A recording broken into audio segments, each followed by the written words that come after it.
Yeah. So, this is a webinar on the scaling food science and understanding food product regulation at the global level. And we have four speakers. Dr. Frank Daniel, who would be talking, who is a regulatory compliance officer at the Bush Brothers Company, USA. And he'll be talking on leveraging food science and nutrition in regulatory affairs in the food industry.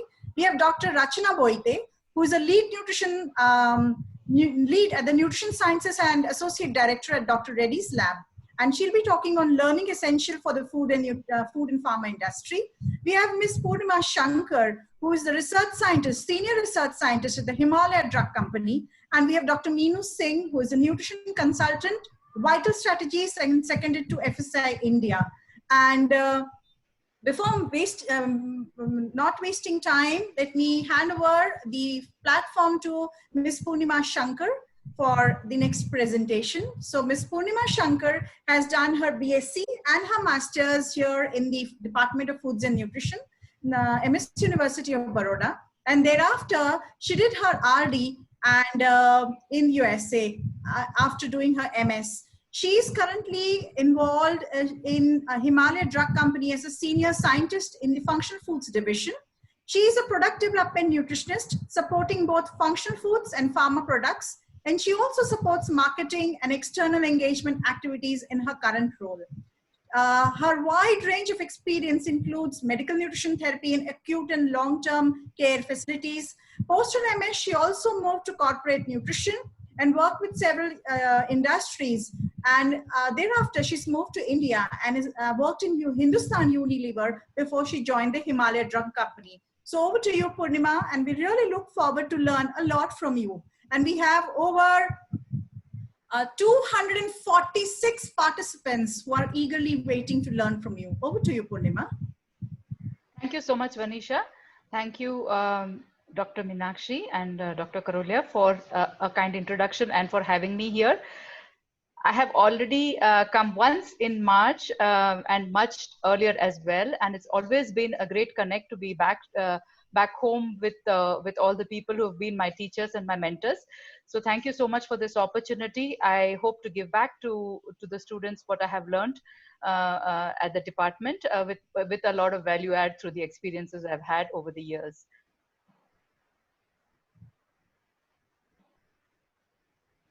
You can share your screen, Purnima. Yes, sharing. Okay. So yeah, so I would just like to touch upon the key contributions of nutritionists in the food and nutraceutical industry, because that is like starting at the very start. You know, everybody is curious to know how I got here and what I did and how I entered this area of work, because it's not an easy segment and there is not much awareness in terms of what nutritionists and dietitians do in this area. And I'm also still finding my way and still trying to create more value add as I'm working. And it is a daily challenge because not everybody is aware, and therefore, you know, it's interesting to go into how this entire setup works. And hence I thought I could start at the beginning and talk about what the food industry looks like, because we always see it from the point of view of students and from the other side, and not from what where we are at and how this industry actually views the skills and what is required and how we can then contribute. So it's a two-way process, and I'm glad that I'm able to share this information with you. Also, just like how most dietitians work in the clinical setup to try and they are basically looking at sodium, potassium, all the lab work and everything that is going wrong with the human physiology. Taking a step back, you should realize that the physiology starts with the food that you eat, and the food contains the same elements and the nutrients that you're looking at once it's after it's inside the body.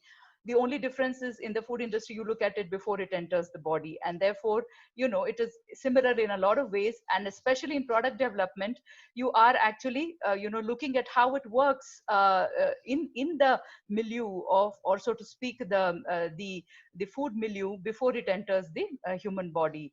And I only basically compare it like this because I have been a clinical nutritionist myself, and I had to just switch gears to understand how the industry looks at food.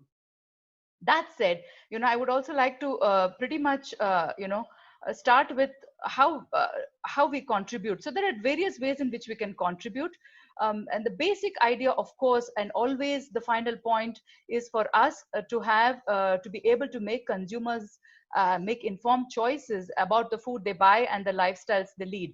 And this is a very critical role that dietitians and nutritionists play in that industry, because they come from a consumer, from a client point of view, and understand the consumers much better than what the industry people would just understand. And therefore we play a very key role in being the interface between the consumer and the research, and as well as the industry or the marketing teams.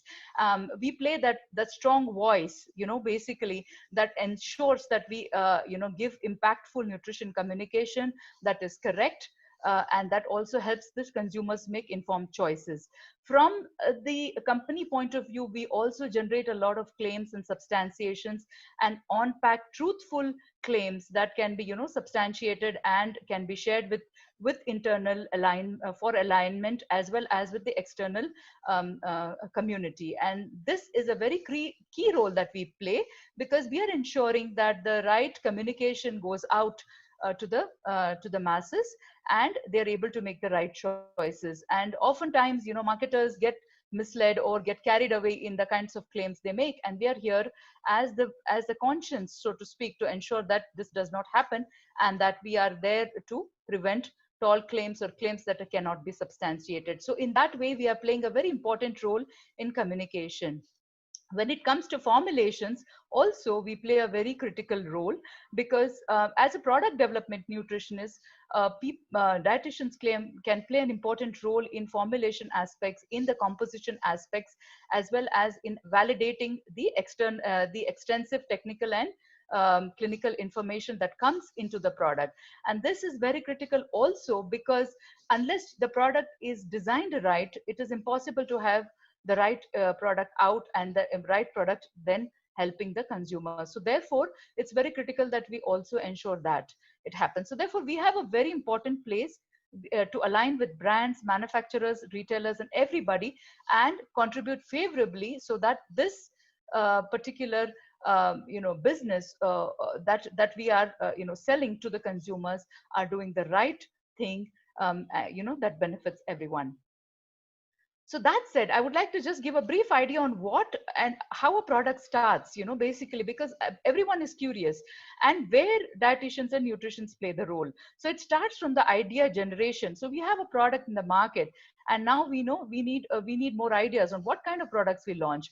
Is it in the food and beverage? Is it a nutraceutical? Is it a functional food? What kind of food are we launching? So in that sense, generating ideas is very critical. Then it goes into the multiple ideas coming in, and then screening them.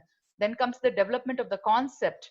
Then what is it that exactly our product would do? It's a broad outline of what you want your product to deliver. Then comes the business strategy development. That is, then it is pitched to the marketing, and then the marketing then defines it better for us, and there is some more fine tuning that happens. Once that is done, then the product development work actually starts with the functional food division, or if it's a pharma product or a nutraceutical product, depending on how the company is segmented, it would go into that particular team's kitty to start working on it. Then comes the test marketing. Once the product has reached a particular point of a prototype, then it is test marketed. Sometimes that step may be skipped, depending on what kind of product it is. And then once, if it's a very novel product, sometimes test marketing is also done. Once all of that is approved and it goes through to the commercialization, that means it is manufactured in bulk, and then it is introduced in the market. So we play very critical roles at all these different stages, and I have just highlighted where it is. When I spoke to you about impactful nutrition communication and effective nutrition formulation, these are the stages at which we play a very critical role. Now, getting into the nitty-gritties of the actual process.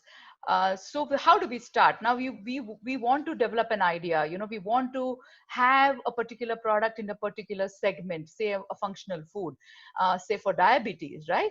Now, how do we develop this kind of a product?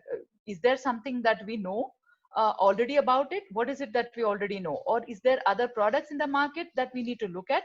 Then where do we start? So it all starts with something called as product benchmarking, where you actually pick up the most competitive or the best selling products in that particular segment and bring it, and then you start looking at how it works basically. So it could come from marketing, or R&D could pick it up, and sometimes marketing buys it and gives it to R&D, and then we start breaking down the product into the various elements that is important for us to develop a product on our own that is similar yet has its unique selling points, that is the unique USPs. So not only are we benchmarking to see what is out there and what is the best in the things out there, and how is it that we are going to add value, or how is it that we are going to make it different from what is out there, what is our unique selling point, so that our product can then have a better leverage in the market or a better market share. So in that sense, benchmarking then goes to packaging development. If there is something unique, they look at it, formulation looks at it, and then it goes to all the cross-functional teams, and then the characteristics of the product is studied through it analytical or through other ways. And in this place also, a lot of nutritionists are out there looking at market analysis, preclinical research that has ever happened in that product, competitor benchmarking, that is collect all the products in that segment, and then break it down into what is it that they're communicating, what is the nutritional value, what are the stories that they're talking about it, how is it doing, all of that, we contribute in that aspect as well, mostly in the nutritional as well as in the claims part of it. Then comes the designing initiation. In this part, the ideas are now flowing in, right? We have multiple ideas, and when a particular idea is then decided, then what happens is that if the idea comes through the R&D, then we call it a concept note. We generate a concept saying that broadly this is what the product should look like. Whereas if it comes from marketing, they pretty much give you a project brief. These are just terminologies, but could be called differently in different industries. And the project brief will have all the market share of that particular benchmarking products, what are they looking at, the competition, everything. And then these ideas are then floated through the chief scientific officer, it's approved, and then a debriefing happens wherein everyone in the cross-functional team in R&D particularly, sometimes it's also marketing involved, and everyone sits and decides what needs to be done. In this situation also, the dietitian or the nutritionist plays a key role in basically ensuring that the local and international regulatory and licensing requirements are met. And Dr. Daniel will speak more about it. But yes, this is commonly done, and it is done in lieu with regulatory teams. And sometimes the dietitians also doubles up as a regulatory person in many companies, or they may work very closely with a regulatory expert, and together they come up with a lot of the mandatory requirements for licensing and regulatory. Then comes the design planning. Now we have the idea that's generated, that's approved. Now we start, designing the product. How is it going to look like? What should it contain, and what should it definitely not contain? What is the kind of claim we want to make? Oftentimes, companies make this mistake of actually completely coming up with the product, formulating the product, and then deciding that, oops, this is not what we wanted. Or now we have this product, what are the claims we can make on this? Is it salt free? Is it, sugar free? Is it low in fat? What is it that we want to make? Actually, that is a very common mistake that is done by most of the food industry companies, which are not very well experienced. The more experienced and the better companies will actually decide on what claims they want to make on the product first. What is it that we want to make, tell our consumers? What is it that we want to sell? And how are we going to differentiate this product? That is first decided. And that happens through basically finalizing on the scope of the claims, on what are the different kinds of claims we can make, and how is it that it's going to stand apart. All of this we advise to the R&D advises to the marketing teams. Then they pick on what they like, and then we come to a consensus, and the finalization of the claims grid is done. basically on what we want to actually claim. Now, these claims are a very, very important role of a nutritionist and dietitians. And especially for me, I play a major role in designing the claims, and which then, trickles down to how the product will look like. So it's a very key step here. Then this is not exactly my role, the finalization of herbs. It is basically, since we are a herbal company and we have functional foods and the herb aspect that makes up our USPs. I just put in a short slide to show you that yes, it is being worked in parallel by the other teams on once the claims are finalized and what the product should look like is decided. They're working in parallel to decide what is the kind of herbs that will be put in to be able to meet those claims or to provide those benefits that we want to provide through the product. Now, this is not commonly seen in all F&B companies because they may not be actually working on any kind of substantial claims that are actually going to make an impact on health directly. It could just be a general food item as well. But since ours is more of a functional food and nutraceutical industry, we do work very closely with this team also to ensure that the herbs are basically what in alignment, and the story that we can speak is in alignment with the herbal story that we are going to speak about, and the kind of product that comes out should be working in synergy with what we decide to make. So this is the aspect. So therefore, again, I work very closely with this team as well. Then comes the actual development. Now we have decided on what the USPs should look like, what the product should be, and now comes the major role of nutritionists and dietitians, where we scan through multiple sources of information, all through validated scientifically published literature, guidance documents, or mandatory requirement documents, regulatory documents, and then we decide on even ICMR and the global regulatory nutritional bodies, authority bodies, what do they say, what are the claims that we can make. We go through all of that, and then we decide on what kind of composition that needs to be present in that particular kind of product, or basically to meet the unique selling points of the product that we want to put out in the market. And this is very, very key role, and it takes quite a few months for me to do, but I work very closely with the formulation team and the regulatory team to do this. And that is one aspect. The other aspect also with the F&D team is that when they are designing, there is always a back and forth on what kind of nutrients that we can add, how much we can add, and no, I can't process this, this might vaporize, or that is not stable, vitamin E might not be stable, vitamin C will evaporate. So at what stage of the formula of the processing should we add this so that it retains its nutrients? All of this is a back and forth that happens with the product development team, and I actually literally sit in the same room so that this kind of point is not overlooked, and we work very closely with them. Once the product is made, it is then sent for consumer feedback and also to the marketing team for feedback, and also the top level management teams, whoever is in the position to make decisions, also taste the product, and then it is taken forward. It is also put into stability, and therefore putting it into what kind of stability is very important, how many months, and then doing analysis pre and post stability then tells you if the product is stable and should be going into any kind of further development or not. Again, after all of this comes the safety and claim substantiation dossier, which we make. I will talk about this. And then if the product requires a safety clearance, is very important for the product. That is a phase 1 clinical trial. Phase 2 is an efficacy trial, which may or may not be required, because FSSAI does permit us to make ingredient based claims. We may not require phase 2, and we can make just ingredient based claims on the product and go ahead with the launch. It may be required at a later stage to be putting that to do an efficacy trial for better saleability or better marketability of the product, which is done at a later stage, but it does not hinder the launch after the safety is cleared. And we work with the preclinical and clinical study teams to ensure that we have a robust product, robust study to be able to substantiate the claims that we want to make. And of course, it has to always be truthful, it has to be relevant, and it has to be substantiable. So this is what I worked very closely on, again with the teams. Sometimes an in vitro or a preclinical may be required to see if there is any sort of a toxicological issue, or because we have herbs, that kind of clearance also might be required, and we work with them as well to see if there is any kind of issue that may be need to be addressed. In vitro and in vivo studies both are done as well. And once it is done, it is signed off, of course.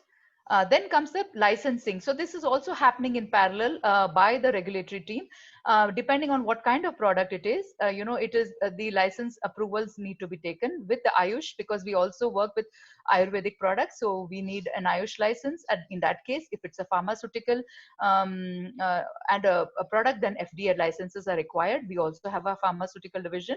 And if it is cosmetics and others, we require other licenses as well, which I'm not going to touch upon. And then we have the FSSAI license. Most of the food products are in the FSSAI license. And again, here we need to ensure that the ingredient compliance is met. And I work very closely with the regulatory guy to ensure that this kind of ingredient compliance is met. It's largely his responsibility, but I ensure that whatever he is doing is also correct, and that we work together to support the data for the claims. This is, and once all of this is done, once the product is signed off, we have the protocol approved, and then we have a lab scale study done. Then we have we go it into the pilot scale, which actually happens at the third party site. And the first few trials, or the first couple of batches, are the responsibility of R&D in most companies. And then it is handed over to the QA, QC of the company, where then they take on the manufacturing and the production and work with the third party. That is called as a tech transfer. So basically the technology of making the product is then transferred to the other team and handed over from R&D. Similarly, a scientific communication transfer also needs to happen. And this is something that I initiated in my company, where we also truthfully transfer what kind of communication that needs to be put out to the consumers and to everybody who is going to be speaking to the external world, so that we are aligned and that everybody is speaking the same language. We have this as well. And therefore, we then work together towards a claims dossier. I am the lead author in this. We generate FAQs, we generate a substantiation dossier. That is, every claim that is made on the pack, we have to have substantiation to show whether from where it was taken, whether it was an authentic publication, and the links to the publications and actual values and things like that. So it's a proper dossier. It's an internal document that does not get circulated outside. We also present it to marketing, and then it takes, so that they also have an understanding of what is it that this product is going to do. And then there is an internal stakeholder alignment and an external stakeholder alignment. So for internal stakeholder alignments, again, the marketing team comes into play, because now we're handing over the dossier. Then we have the training teams, we have the corporate communication who speaks to, on social media and things. And then we also have the customer care who needs to answer. So we create this dossier that basically addresses and trains all these people in the internal circuit, that is, who are going to be speaking to the external world. And we also create an external stakeholder alignment documents and meet with scientific communities and consumer, create data for, or be the content expert or the one-point stop shop for, as a liaison between R&D and marketing, to be able to then communicate the right information. Because a lot of time, despite all of this, there is a lack of understanding, because not all of them come from the science background. So we are the custodians of the communication that goes out, and everything that passes to the marketing and to the external world is approved through the internal group of people who are basically handling the claims and the product and know the product very closely. That is the major piece of work that I also do, close to pre-launch and the launch time of the product. And there's also another small segment where, for an internal development, you can also work in menu planning, in nutritional calculations, HACCP guidance, etc., and work in the canteen as well, and in the employee wellness teams as well. You can contribute there as well if you're, you can take the initiative and work with the internal teams as well, if your time permits and if you have the leeway for all of that. Okay, I just want to quickly touch upon the situation now that is happening. I think I might be a little over time, but just give me just 5 minutes. It's a lot of information here, but basically the drivers that has now changed, somehow with this COVID situation, a lot of things have changed, and the drivers that basically affect the consumer food habits are slowly changing basis, various parameters that you look at, be it location, be it the type of meals or the type of food that they're eating, or the concern for food wastage. All of this has become very, very critical, and people are now trusting more homemade, more eating at home, getting home food deliveries, and also making a lot of homemade meals with simple ingredients, just 3 or 4, and also trying to ensure that they are going more vegetarian, more holistic, organic, more immune building kind of foods. So this is where the whole segment is moving, and I'm sure that there are ways in which dietitians can contribute in this segment, by being proactive, by being creative, innovative, all of that.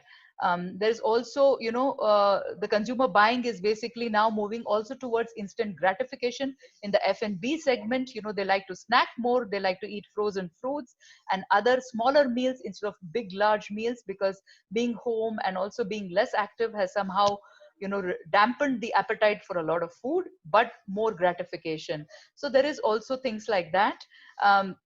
The people are looking for discounted foods, and also for plant-based proteins. Seafood and mutton and pork has seen a downward trend, but eggs and chicken are still in the fray and are doing pretty well. So I think this was just a quick overview of what is happening in the industry.